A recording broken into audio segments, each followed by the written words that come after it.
comfortably? Good. Here's a story from a book called Soul Keeping by John Ortberg. There was once a town high in the Alps that straddled the banks of a beautiful stream. The stream was fed by springs that were old as the earth and deep as the sea. The water was clear like crystal. Children laughed and played beside it. Swans and geese swam on it. You could see the rocks and the sand and the rainbow trout that swarmed at the bottom of the stream.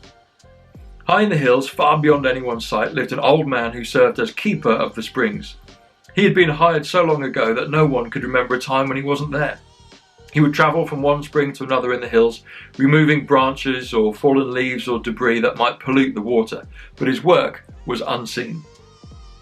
One year the town council decided they had better things to do with their money. No one supervised the old man anyway. They had roads to repair and taxes to collect and services to offer, and giving money to an unseen stream cleaner had become a luxury that they could no longer afford. So the old man was relieved from his post. High in the mountains the springs went untended. Twigs and branches and worse muddied the liquid flow. Mud and silt compacted the creek bed. Farm wastes turned parts of the streams into stagnant bogs. For a time no one in the village noticed, but after a while the water was not the same. It began to look brackish. The swans flew away to live elsewhere. The water no longer had that crisp scent that drew children to play by it. Some people in the town began to grow ill. All noticed the loss of sparkle and beauty that used to flow between the banks of the streams that fed the town. The life of the village depended on the stream, and the life of the stream depended on the keeper.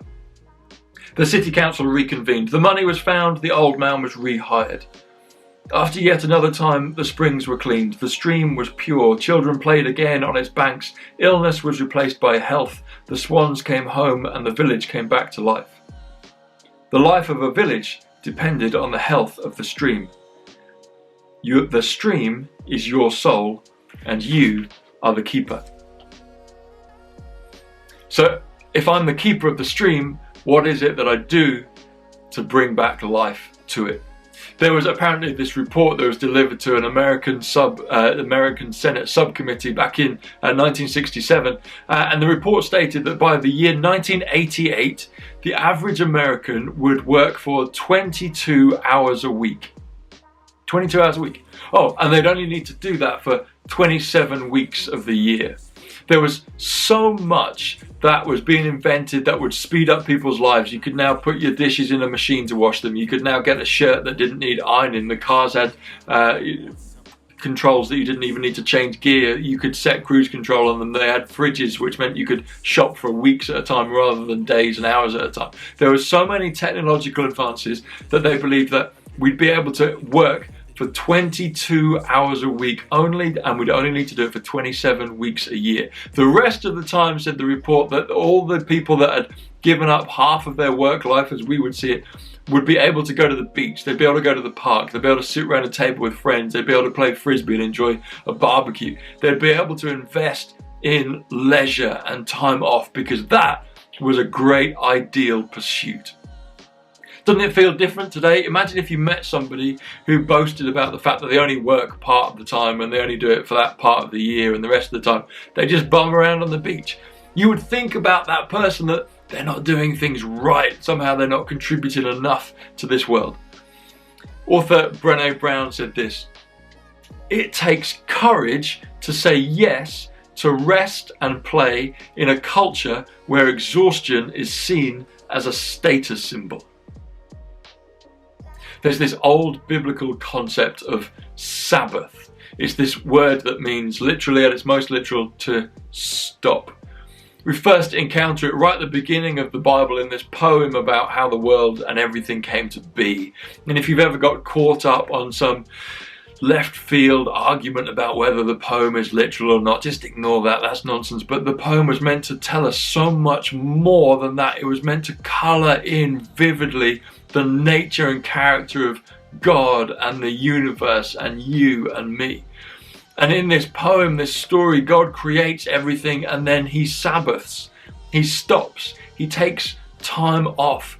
And he points out that it's weaved into the nature of all things, that rest is important, that stopping is important, that joy and delight is important, that it shouldn't just all be about work, work, work. In fact, this rhythm, this habit, this structure has become so important to the people of God that God gives it to them in one of their big 10 commandments. These big 10. Imagine you're handing your house over to a guest who's going to look after it for 2 weeks while you go on holiday, and you write down some instructions about the Wi-Fi code and what day the bins go out, and sometimes you deliver some milk to your neighbour because they're elderly or whatever. And so you've got these 10 things that you want them to know. Imagine if you've got 10 things that you want your kids to know as they go to university, or you've got the 10 most important things you want to tell somebody who's going to take over your job when you retire. This is 10 things that God tells us, and he wastes one of them on this commandment: Sabbath, stop, rest. I wouldn't write that in any of my top 10 lists. I've got stuff to do. I've got things that are important to say. And God uses one of his commands on rest. In fact, he says, offer this rest and keep this day holy. Offer it to God as an act of worship. And so the people of God have this rhythm in their lives where they stop each week and they don't do too much work. They enjoy meals around tables. They don't catch up with chores on that day. They rest, and it's literally a day of recreating their body, recreating their mind, recreating their soul, recreating their spirits. Much later, Jesus was wandering around with his disciples, and he gets into a spot of bother because, remember, he's a rabbi who's got a yoke, and he interprets this rule of rest in a different way to some other rabbis. And so they have a bit of a poke at him, and they're like, hey, why don't your disciples do what we think they should be doing on the Sabbath? Why are they picking corn? And Jesus says to them this remarkable statement. He says, the Sabbath was made for you. Do you see the flip? It started off at the beginning of the Bible as it's an action to God, and now it's something for you. It's good for you. It's the day where you get to stop working, stop worrying, stop stressing, stop accumulating, stop achieving, stop attempting to do stuff which feels out of reach, stop having to do the chores around the house. You get to breathe and relax. It's the day you get to sleep in. It's the day you get to eat popcorn for breakfast if you want to. There's a writer called Dan Allender, and he describes the Sabbath like this. The Sabbath is an invitation to enter delight. The Sabbath, when experienced as God intended, is the best day of our lives. Without question or thought, it is the best day of the week. It is the day that we anticipate on Wednesday, Thursday, and Friday. The day we remember on Sunday and Monday and Tuesday. Sabbath is the holy time when we feast, play, dance, have sex, sing, pray, laugh, tell stories, read, paint, walk, and watch creation in its fullness.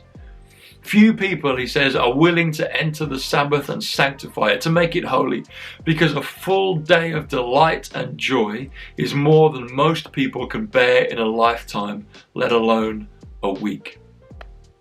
So if that description is true, and it's the day that I get to stop all of the duty and pick up delight and revel in it, then why is it so hard to say yes? Why do I choose to cling on to my busyness and what I'm trying to achieve? Why do I choose to get my fulfillment and my satisfaction and my identity and still running hard? Why on earth would I turn my back on that regular pattern of joy and delight?